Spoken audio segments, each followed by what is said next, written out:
Hello everyone, स्वागत है आप सभी का आपके अपने यूट्यूब चैनल पाठशाला क्लब जेएसआर पर। आज का ये जो क्लास होने वाला है इसमें हम लोग साइंस के ऊपर एक टॉपिक डिस्कस करेंगे जिसका नाम है वेव मोशन।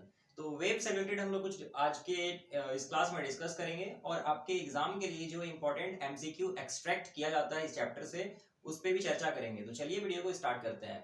सबसे पहले हम लोग छोटा सा एक डेफिनेशन देख लेते हैं कि वेव होता क्या है, हम लोग तरंग किसको कहते हैं। तो देखिए, वेव जो होता है वो एक प्रकार का डिस्टरबेंस होता है, या फिर हम कह सकते हैं वेव इज अ डिस्टरबेंस, या फिर it is a energy carriers. Wave एक एनर्जी कैरियर का तरह काम करता है, ठीक है। एनर्जी को एक प्लेस से दूसरे जगह तक ट्रांसमिट करता है without transmitting the particle of that medium.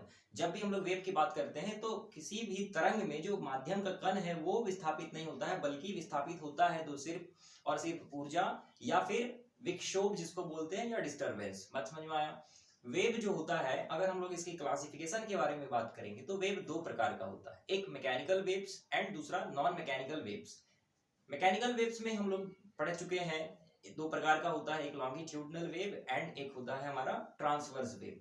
Longitudinal wave क्या होता है? लॉन्गिट्यूडनल वेव का सिंपल आप मतलब समझ लीजिए, वैसा वेव को हम लोग लॉन्गिट्यूडनल वेव कहते हैं जिसमें आपका मीडियम का जो कण है, मीडियम का जो पार्टिकल है और वेव मोशन का जो डायरेक्शन है वो पैरेलल डायरेक्शन में होगा या सेम डायरेक्शन में होगा। मान लीजिए अगर ऐसे साउंड वेव जा रहा है, पार्टिकल भी इसी तरह मोशन कर रहा है, ठीक है, तो दोनों का डायरेक्शन सेम है या पैरेलल है एक दूसरे का, तो वो लॉन्गिट्यूडनल वेव है। साउंड इसका एक बहुत अच्छा एग्जांपल है, साउंड वेव एक लॉन्गिट्यूडनल वेव का एग्जांपल होता है। इस बात को याद रखिएगा। आपसे पूछेगा कि साउंड वेव किस प्रकार का वेव है, ट्रांसवर्स है, लॉन्गिट्यूडनल है, इस तरह से, तो आपको ध्यान रखना है लॉन्गिट्यूडनल वेव है। उसके बाद बात करते हैं ट्रांसवर्स वेव क्या होता है। देखिए, ट्रांसवर्स वेव जो होता है इसमें वेव मोशन, वेव का जो मोशन का डायरेक्शन है और पार्टिकल का जो मीडियम का जो पार्टिकल है ये एक दूसरे के परपेंडिकुलर डायरेक्शन में होता है। मतलब अगर इस प्रकार से आप वेव देख रहे हैं बन रहा है तो इसका मीडियम का जो पार्टिकल है वो और इसका जो डायरेक्शन है, वेव मोशन का डायरेक्शन है, वो हमेशा परपेंडिकुलर रहता है, वो हमेशा परपेंडिकुलर रहेगा, तो हम लोग उसको ट्रांसवर्स वेव बोलते हैं। और ट्रांसवर्स वेव का एक बहुत बड़ा खास बात यह है कि ट्रांसवर्स वेव सिर्फ और सिर्फ ठोस या फिर सॉलिड में ही उत्पन्न किया जा सकता है और किसी लिक्विड के सरफेस पे ये उत्पन्न किया जा सकता है, प्रोड्यूस किया जा सकता है। तो अगर आपसे कोई पूछता है कि अगर कोई पानी है, मान लीजिए नदी है या तालाब है, उसके सरफेस पे जो वेव बन रहा है वो किस प्रकार का वेव है, तो आप बोल सकते हैं कि वो ट्रांसवर्स वेव है। बात समझ में आ गया। और मोस्टली इसको सॉलिड में हम लोग प्रोड्यूस कर सकते हैं। तो लाइट जो होता है वो एक ट्रांसवर्स वेव होता है, light wave are the transverse wave, इसको ध्यान रखना है।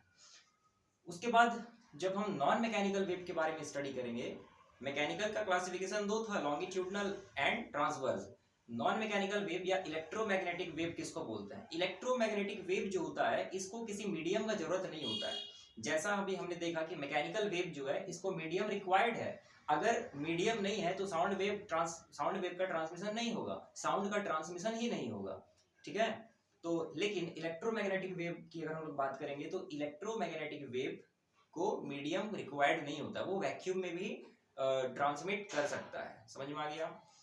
तो इसका एग्जाम्पल क्या क्या हो सकता है, तो इसमें बहुत सारा एग्जाम्पल आपका हो सकता है। और ये जो इलेक्ट्रोमैग्नेटिक वेव्स है इसको भी हम लोग बहुत सारे टाइप्स में पढ़ते हैं, आपने शायद पढ़ा होगा बहुत सारे टाइप्स में, जिसमें हम लोग पढ़ते हैं gamma rays, X rays, infrared, ultraviolet rays, है ना, रेडियो वेव्स, माइक्रोवेव्स, तमाम प्रकार के इलेक्ट्रोमैग्नेटिक वेव्स के बारे में हम लोग स्टडी करते हैं। इलेक्ट्रोमैग्नेटिक वेव का एक बहुत बड़ा खास बात यह है कि इसका वेवलेंथ का जो रेंज होता है वो बहुत बड़ा होता है, और अभी हम लोग डिस्कस करेंगे और क्वेश्चंस कैसे इसमें से निकालना है, ठीक है। तो ये आप समझ गए कि वेव के बारे में थोड़ा बहुत आइडिया आपको लग गया होगा क्या होता है। अब देखिए आपके लिए क्या क्या इंपॉर्टेंट है। आपको हम एक चीज बताते हैं कि अगर किसी भी वेव का, हमेशा ध्यान रखिएगा, अगर किसी भी वेव का फ्रीक्वेंसी अगर ज्यादा है तो उसका वेवलेंथ कम होगा, इनवर्सली रिलेशन को फॉलो करता है, इस बात को ध्यान में रखिए। अभी देखिए आपको मजा आ जाएगा। अगर किसी वेव का फ्रीक्वेंसी ज्यादा है तो उसका वेवलेंथ कम होगा, अगर वेवलेंथ ज्यादा है तो फ्रीक्वेंसी कम होगा। अपोजिट इन दोनों में रिलेशन होता है, इनवर्सली रिलेशन होता है।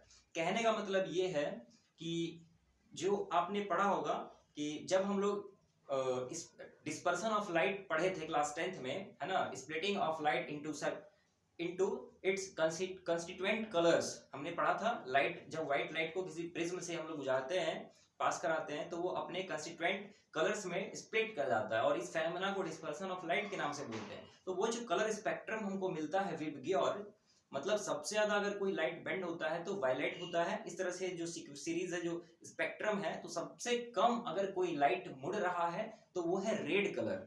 रेड कलर का जो वेवलेंथ होता है वो सबसे ज्यादा होता है, ध्यान रखिएगा। रेड कलर का जो वेवलेंथ होता है वो सबसे ज्यादा होता है और यही एक खास कारण है कि डेंजर का जो साइन होता है उसमें हम लोग ज्यादातर रेड कलर का यूज करते हैं। कारण ये है क्योंकि रेड कलर दूर से भी दिखाई पड़ता है आसानी से। बात समझ में आया? दूसरा, सबसे कम वेवलेंथ किस कलर का है? तो वो है वायलेट का। ठीक है, वायलेट का जो वेवलेंथ है वो सबसे ज्यादा कम है। और अगर हम लोग फ्रीक्वेंसी की बात करेंगे तो वायलेट, ये जो लाइट है, इसका फ्रीक्वेंसी सबसे ज्यादा है, रेड लाइट का फ्रीक्वेंसी कम है। इतना क्लियर हो गया? अब बात करते हैं कुछ और चीजों पे। देखिए, अगर किसी भी वेव का फ्रीक्वेंसी अगर बहुत ज्यादा है, अगर किसी भी वेव का फ्रीक्वेंसी बहुत ज्यादा है, तो वो किसी भी ऑब्जेक्ट को, किसी पार्टिकल को आसानी से पेनिट्रेट कर जाएगा। पेनिट्रेट करने का इतना सा मतलब है वो उसको पार करके दूसरा साइड चल जाएगा। ठीक है, जैसे ये मेरा शरीर है, इधर से अगर लाइट वेव आ रहा है या कोई वेव आ रहा है तो वो मेरे को क्रॉस करके जा सकता है। कब? जब उसका फ्रीक्वेंसी बहुत ज्यादा होगा, वेवलेंथ बहुत कम होगा, ऐसा केस में। इसको आप ऐसा समझ सकते हैं कि मान लीजिए एक नेट लगा हुआ है, नेट आप देखे होंगे, जाली टाइप का समझ लीजिए, और उसमें इतना बड़ा बड़ा जो है वो गैप है। तो अगर आप छोटा सा अगर पत्थर फेंकेंगे तो इस तरह से चल जाएगा। अगर फ्रीक्वेंसी उसका बहुत ज्यादा है तो पार करके चल जाएगा, अगर फ्रीक्वेंसी बहुत कम है, वेवलेंथ बहुत ज्यादा है, तो वो तो जा ही नहीं पाएगा। फुटबॉल को फेंकेंगे तो नहीं जाएगा क्योंकि जो उसका बॉक्स है वो बहुत छोटा है। तो ये चीज को आप समझ गए। अब बात करते हैं कि कौन सा वेव, कौन सा रेज जो है उसका पेनिट्रेशन सबसे ज्यादा, पेनिट्रेटिंग पावर सबसे अधिक होता है। गामा रेज हमेशा याद रखिएगा, गामा रेज का जो फ्रीक्वेंसी होता है as compare to other rays या अदर वेव्स, इलेक्ट्रोमैग्नेटिक वेव में सबसे ज्यादा पेनिट्रेटिंग पावर जो है गामा रेज का होता है। क्यों? क्योंकि उसका फ्रीक्वेंसी सबसे ज्यादा है और वेवलेंथ कम होता है। अगर फ्रीक्वेंसी ज्यादा है तो वो पेनिट्रेटिंग, उसका पावर ज्यादा होगा। बात समझ में आया?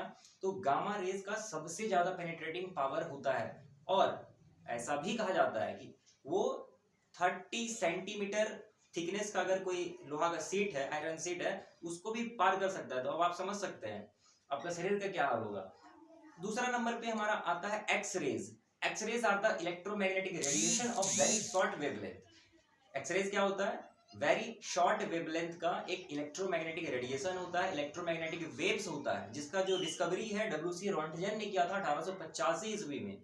तो ये भी इंपॉर्टेंट है कि एक्सरेज का डिस्कवरी कौन किया? तो बोलिएगा डब्ल्यूसी रॉन्टजन। कब किया? 1885 ईस्वी में। एक्सरेज जो होता है इसका पेनिट्रेटिंग पावर भी हाई होता है, नो डाउट, लेकिन गामा रेज से कम होगा और अल्ट्रावायलेट रेज से ज्यादा होगा, सबसे ज्यादा, लेकिन गामा रेज से कम होगा। दो ध्यान रखना है, सबसे ज्यादा गामा रेज का पेनिट्रेटिंग पावर होता है, उसके बाद उसके नीचे कौन है? एक्सरेज है। समझ में आ गया? अब हम लोग प्रोडक्शन के बारे में भी बात नहीं करेंगे, एक्सरे कैसे प्रोड्यूस होता है, उसका फेनोमेना, उसका जो एपरेटस सारा भी हम उस पर चर्चा नहीं कर रहे हैं। तो वेव के रिगार्डिंग हम लोग कुछ क्वेश्चन को भी डिस्कस कर रहे हैं, जिसमें से अभी तक हमने कुछ क्वेश्चन को देख चुके हैं हम लोग। ठीक है, अब देखिए एक इंपॉर्टेंट सवाल ये है कि अगर मान लीजिए साउंड वेव है, साउंड वेव है और हम लोग क्या कर रहे हैं? टेम्परेचर को बढ़ा रहे हैं। जैसे जैसे आप टेम्परेचर को बढ़ाइएगा, हीट ज्यादा अगर आप प्रोवाइड कर रहे हैं, टेम्परेचर को बढ़ा रहे हैं, तो साउंड वेव जो है उसका, जो साउंड वेव है उसका, उस पर क्या असर पड़ेगा? ऐसा क्वेश्चन हो सकता है पूछा जाए आपसे। अगर माध्यम का जो टेम्परेचर है वो बढ़ रहा है तो उसका साउंड वेव पे क्या असर पड़ेगा? तो हमेशा बोलिएगा इसमें जो वेव का लंबाई है वो बढ़ जाएगा और वेव मोशन का जो स्पीड है उस पर भी असर पड़ेगा और वो भी बढ़ जाएगा, वृद्धि हो जाएगी। इस बात को ध्यान रखना है। अब अगर हम बात करें कि हमारा जो कान, जो हमारा ह्यूमन ईयर होता है, इसका ऑडिबल साउंड का रेंज क्या होता है, तो हमेशा ध्यान रखिएगा हमारा जो ह्यूमन ईयर होता है वो 20 हर्ट्ज से 20,000 हर्ट्ज रेंज के साउंड को सुन सकता है। 20,000 से ज्यादा हर्ट्ज का अगर साउंड है तो वो हमारा ह्यूमन ईयर उसको कैप्चर नहीं कर सकता है, उसको समझ नहीं सकता है। ठीक है, उसको बोलते हैं अल्ट्रासाउंड। अल्ट्रासाउंड वेल मछली जो होता है वो यूज करती है। ठीक है, और चमगादड़ के बारे में भी आपने सुना होगा, अल्ट्रावायलेट रेज के माध्यम से ही वो उड़ पाता है। ठीक है। तो 20 हर्ट्ज से कम का अगर नीचे का आवाज है तो वो हम लोग नहीं सुन पाएंगे। 20 हर्ट्ज से नीचे का आवाज कुछ जो जानवर है वो सुन पाते हैं, जैसे कुत्ता है, मछली है। इसीलिए बोला गया है श्वान निद्रा, मतलब कुत्ता का कान बहुत तेज होता है, सुने होंगे आप। अब अगर हम एको के बारे में बात करें तो एको क्या होता है? एको एक फेनोमेना होता है।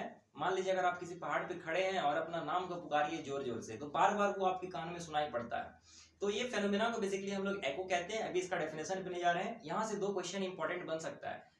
कभी भी अगर आपको अपना एको सुनना है तो दीवार से या जो रिफ्लेक्टर जो सरफेस है उससे आपको कितना दूर खड़ा होना पड़ेगा। तो ये जो डिस्टेंस होता है 17 मीटर इसका गैप होना चाहिए, डिस्टेंस होना चाहिए, ठीक है। और दूसरा यहाँ से क्वेश्चन ये बन सकता है कि जब भी हम लोग कोई आवाज को सुनते हैं तो हमारे माइंड में, हमारे ब्रेन में हमारे ब्रेन में साउंड कितने देर तक रहता है। तो इसका जवाब आपको देना है 1/10 सेकेंड। 1/10 सेकेंड और कुछ नहीं, 0.1 सेकेंड के लिए हमारा कान में वो आवाज रहता है। बात समझ में आया? तो एको से ये 2 इंपॉर्टेंट क्वेश्चन बन सकता है आपके लिए। और ह्यूमन जो ऑडिबल रेंज है वो होता है 20 से 20,000 हर्ट्ज तक। ये आपको रेंज को ध्यान में रखना है। एक और बात, साउंड वेव पर प्रेशर का, एटमॉस्फेरिक प्रेशर का कोई प्रभाव नहीं पड़ता है, ठीक है। तो आज के लिए इस टॉपिक से रिलेटेड हम इतना ही रखते हैं और हम मिलते हैं आपसे नेक्स्ट इन्फॉर्मेटिव वीडियो के साथ। Till then take care. Thanks for watching this video.